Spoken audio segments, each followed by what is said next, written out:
वक्रतुंड महाकाय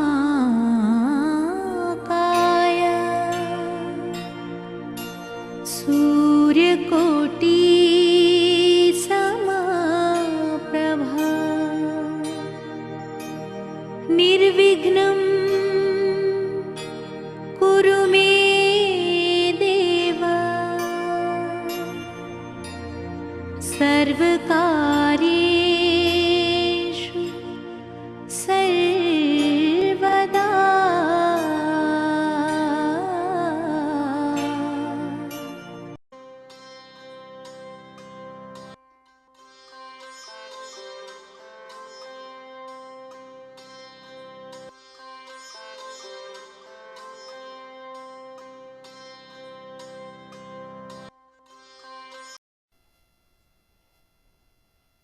good morning students, I am Shimron Sharma.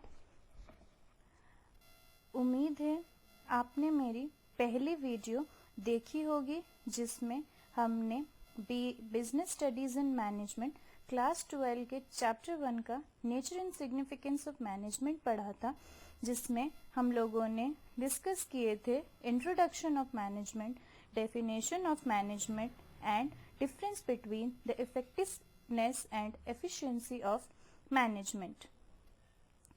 So, आज हम पढ़ेंगे characteristics of management. So, पहला characteristics of management है management is goal oriented process. देखिए, जैसा कि पिछले क्लास में मैंने आपको बताया था कि जो मैनेजमेंट होता है वो एक ग्रुप एक्टिविटी होता है, यानी कि पूरे ऑर्गेनाइजेशन के अंदर एक मैनेजर होता है और बाकी सारे एम्प्लॉयज होती हैं। तो सारे एम्प्लॉयज और एक मैनेजर मिलकर एक कॉमन गोल यानी कि बिजनेस का डेवलपमेंट, ग्रोथ के तरफ इशारा करते हैं और ज़्यादा से ज़्यादा कम कॉस्ट में प्रॉफिट कमाना चाहते हैं। तो यही एक बिजनेस का गोल ओरिएंटेशन होता है, ताकि सारे लोग उसे ग्रुप में काम करें और उस कॉमन गोल को अचीव करें। सो पहला पॉइंट है management is goal oriented process के अंदर जो आता है वो है management always aims at achieving organisational objective. तो मैनेजमेंट एक ही काम के ऊपर एम करता है जो है ऑर्गेनाइजेशनल ऑब्जेक्टिव को अचीव करना। अब बच्चों एक बात बताओ, एक बात समझने की कोशिश करना, ये ऑर्गेनाइजेशनल ऑब्जेक्टिव्स का मतलब क्या होता है। ऑर्गेनाइजेशनल ऑब्जेक्टिव्स वो ऑब्जेक्टिव्स होते हैं जो एक सारे एम्प्लॉयज और एक मैनेजर मिलके बिजनेस के लिए सोचते हैं और बिजनेस को ग्रोथ एंड डेवलपमेंट करने में हेल्प करते हैं। सो मैनेजमेंट हमेशा एक ही चीज पे फोकस करता है, वो है ऑर्गेनाइजेशन का ऑब्जेक्टिव अचीव करने में। अब आइए दूसरा पॉइंट क्या है, the functions and the activities of manager lead to the achievement of organisational objectives.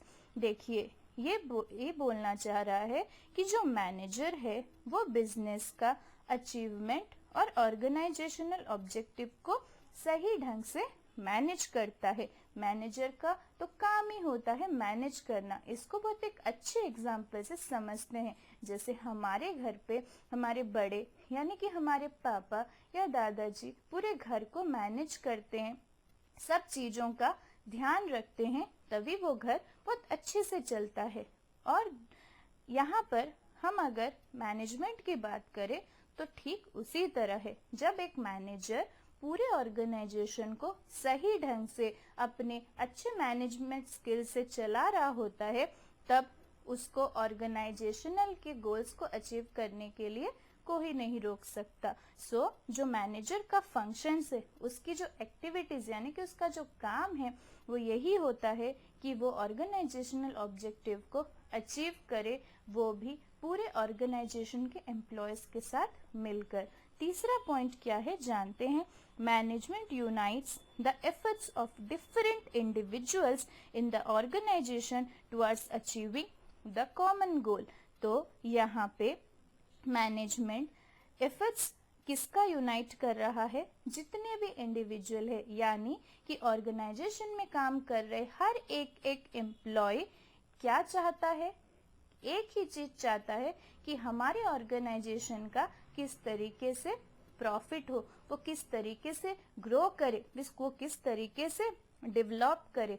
तो मैनेजमेंट जो है वो पूरा एफर्ट लगा देता है, सब लोग मिलकर एक कॉमन गोल को अचीव करते हैं, जो कि है ऑर्गेनाइजेशन का ऑब्जेक्टिव अचीव करना। आइए दूसरा कैरेक्टरिस्टिक्स पढ़ते हैं कि मैनेजमेंट जो है वो ऑल परवेसिव है। Management is all pervasive. इसका मतलब होता है कि मैनेजमेंट भले ही कोई इंडस्ट्री में हो, कोई मैन्युफैक्चरिंग सेक्टर में हो, कोई प्रॉफिट मेकिंग ऑर्गेनाइजेशन हो या फिर नॉन प्रॉफिट मेकिंग ऑर्गेनाइजेशन हो, मैनेजमेंट तो हर जगह काम आता है। छोटे से छोटे दुकान से लेकर बड़े से बड़े इंडस्ट्री तक, ये मैंने आपको पिछले क्लास में बता दिया था बच्चों। तो management activities are performed in all types of organisation in all department at all levels. ध्यान से समझिएगा बच्चों, हमारा जो बिजनेस होता है यानी कि हमारा जो ऑर्गेनाइजेशन होता है उसमें अलग अलग डिपार्टमेंट होते हैं, जैसे प्रोडक्शन डिपार्टमेंट होता है, सेल्स डिपार्टमेंट होता है, मार्केटिंग डिपार्टमेंट होता है, फाइनेंस डिपार्टमेंट होता है। तो एक इन सारे डिपार्टमेंट्स को मिलकर एक ऑर्गेनाइजेशन बनता है। तो मैनेजमेंट ना कि सिर्फ एक ऑर्गेनाइजेशन में जरूरत है, बल्कि इस और एक ऑर्गेनाइजेशन में उसके जो अलग अलग डिपार्टमेंट्स होते हैं उसमें भी जरूरत है। हम इसको एक अच्छे से एग्जाम्पल के साथ समझते हैं। बच्चों, आप एक कॉलेज में पढ़ते हो तो आपको ये पता होगा कि हर कॉलेज में आर्ट्स, साइंस और कॉमर्स की स्ट्रीम होती है। तो ऐसा तो नहीं होता कि आर्ट्स, कॉमर्स और साइंस सब मिल के क्लासेस हो, उसको अलग अलग डिपार्टमेंट में डिवाइड किया जाता है, फिर उसको अपने अपने तरीके से मैनेज किया जाता है। तो बोलने का यही मतलब है कि मैनेजमेंट की जरूरत हर डिपार्टमेंट को है, आर्ट्स को भी, साइंस को भी और कॉमर्स डिपार्टमेंट को भी। ठीक उसी तरह एक बिजनेस में भी वही होता है। जब एक ऑर्गेनाइजेशन में हम देखते हैं तो उसके डिफरेंट लेवल्स ऑफ डिपार्टमेंट होते हैं। प्रोडक्शन डिपार्टमेंट जो प्रोडक्ट बनाता है, चीजें बनाता है, उसको सेल्स डिपार्टमेंट जो चीजें सेल करता है, फाइनेंस डिपार्टमेंट जो पैसों की देखरेख करता है। तो इन सब चीजों के लिए अलग अलग डिपार्टमेंट्स होते हैं और एक ऑर्गेनाइजेशन में अलग अलग डिपार्टमेंट को भी मैनेज किया जाता है। नेक्स्ट पॉइंट क्या बोल रहा है कि management is required in all organisations whether it is big और स्मॉल मैन्युफैक्चरिंग ऑर्गेनाइजेशन, प्रॉफिट और नॉन प्रॉफिट मेकिंग ऑर्गेनाइजेशंस। तो उसने क्या बोला कि मैनेजमेंट जो है वो हर ऑर्गेनाइजेशन में रिक्वायर होता है, भले वो एक बड़ा ऑर्गेनाइजेशन हो, भले वो एक छोटा ऑर्गेनाइजेशन हो, भले वो प्रॉफिट मेकिंग हो या फिर नॉन प्रॉफिट मेकिंग हो। मैंने इसका डिस्क्रिप्शन आपके पिछले वीडियो में दिया है। अगर आपको प्रॉफिट मेकिंग और नॉन प्रॉफिट मेकिंग ऑर्गेनाइजेशंस के बारे में जानना है तो आप उस वीडियो को जरूर देखिए।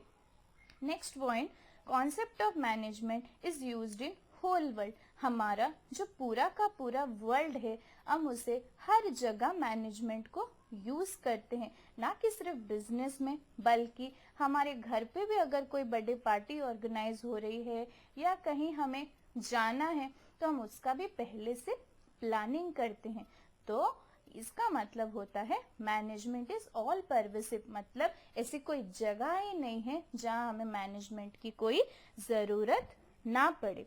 नेक्स्ट पॉइंट होता है management is multi dimensional. So management does not mean one single activity but it includes 3 activities।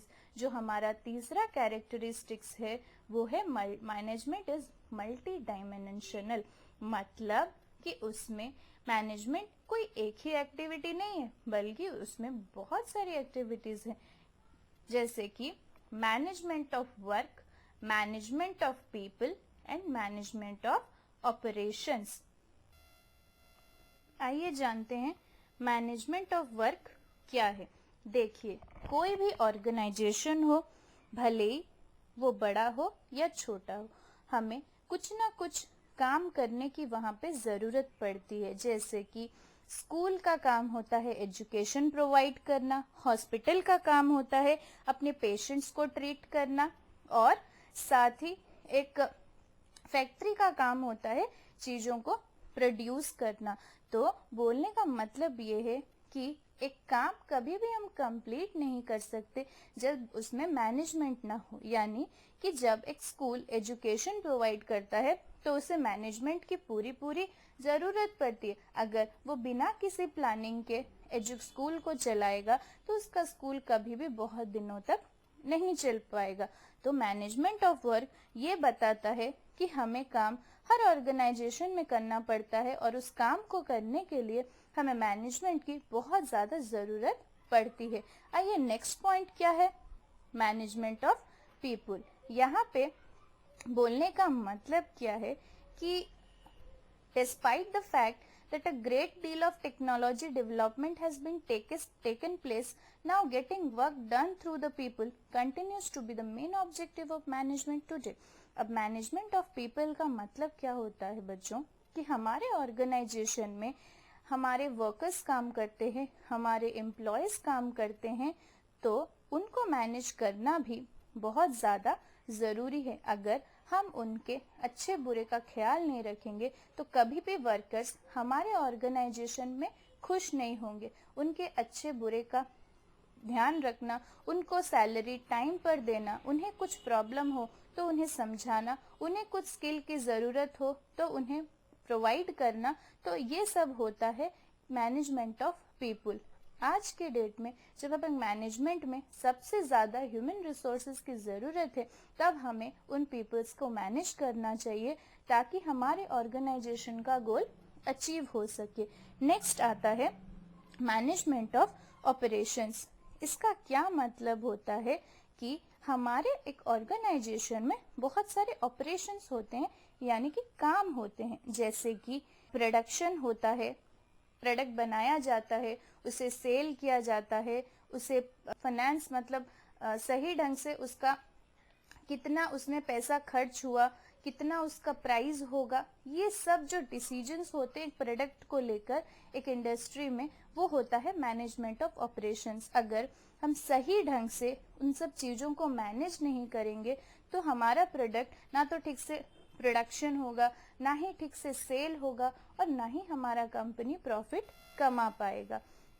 Next point है कि मैनेजमेंट एक कंटिन्यूअस प्रोसेस है, यानी कि हमारा प्रोसेस जहाँ से शुरू होता है फिर एक साइकिल घूमकर आकर फिर से वहीं से शुरू हो जाता है। मान लीजिए हम एक प्रोडक्ट बना रहे हैं, यानी कि एक चीज बना रहे हैं जिसे हम मार्केट में बेच रहे हैं, तो उसे बनाएंगे, फिर उसे बेचेंगे, फिर लोग उसे खरीदेंगे, फिर से वही प्रोसेस चलेगा हमारी कंपनी में। तो जो मैनेजमेंट है वो कभी नेवर एंडिंग प्रोसेस है, मतलब कि मैनेजमेंट कभी हमारे ऑर्गेनाइजेशन में खत्म नहीं होता, वो हमेशा एक साइकिल की तरह चलता ही रहता है, क्योंकि without management the organisation is nothing and no organization will suffer without management. So management is a continuous or never ending process or function. Next point है, all the functions of management are performed continuously. For example, हमारे organization में planning होती है, किसी भी काम को करने से पहले प्लान किया जाता है, उसे ऑर्गेनाइज किया जाता है, कौन सा काम कौन सा एम्प्लॉय करेगा उसे बांट दिया जाता है, फिर एक बॉस की जिम्मेदारी होती है कि उसे देख रेख करे कि कोई स्टाफ ठीक से काम कर रहा है या नहीं, उसे परफॉर्म कर रहा है या नहीं। तो ये सारा काम मैनेजर्स और एम्प्लॉयज के द्वारा एक ही समय पर होता है और कंटिन्यूअसली होता है, वो कभी रुकता नहीं है। आइए फिफ्थ पॉइंट पढ़ते हैं, management is a group activity. Obviously मैंने फर्स्ट क्लास में भी कहा था कि मैनेजमेंट किसी एक सिंगल पर्सन के थ्रू हम नहीं कर सकते हैं, it is a group activity. Management always refers to a group of people involve in managerial activities. किसी भी गोल को अचीव करने के लिए ऑर्गेनाइजेशन में मैनेजर्स के साथ साथ एम्प्लॉयज का भी बहुत बड़ा हाथ होता है। दोनों मिलकर ऑर्गेनाइजेशन को प्रॉफिट कमाने पर लेकर जाते हैं और उसका ऑर्गेनाइजेशनल ऑब्जेक्टिव अचीव करते हैं। दूसरा लिखा है, a single person can not do all the activities successfully by himself but several persons have to join hands together to fulfil them. हमारे ऑर्गेनाइजेशन के ऑब्जेक्टिव को फुलफिल करने के लिए एक पर्सन कभी भी सक्सेसफुली सारे एक्टिविटीज नहीं कर सकता। वो एक दूसरे का हाथ से हाथ मिलाकर साथ देते हैं, तभी हमारे ऑर्गेनाइजेशन का ऑब्जेक्टिव अचीव हो पाता है। Even the result of management affects every individual and every department of the organization, so it refers to a group effort. अभी किसी एक के वजह से भी अगर हमारे ऑर्गेनाइजेशन में कोई लॉस हो जाए तो उस लॉस को पूरा ऑर्गेनाइजेशन भुगतता है। इसीलिए हम जो भी करते हैं वो रिजल्ट करता है हमारे ग्रुप एफर्ट में। अगर हम अच्छा करते हैं तो ऑर्गेनाइजेशन का अच्छा ही होता है। इसीलिए मैनेजमेंट और सारे एम्प्लॉयज एक साथ मिलकर हमेशा ऑर्गेनाइजेशन के अच्छाई के बारे में ही सोचते हैं। तो आज हम लोगों ने पढ़ा कैरेक्टरिस्टिक्स ऑफ मैनेजमेंट, जिसमें कि 5 पॉइंट थे। होप आप लोगों को समझ आ गया होगा। आज के वीडियो में इतना ही, बाकी के लेक्चर नेक्स्ट वीडियो में करेंगे। वीडियो अच्छा लगा हो तो लाइक करें, शेयर करें और सब्सक्राइब करें और अपने दोस्तों को भी शेयर करें। Thank you very much.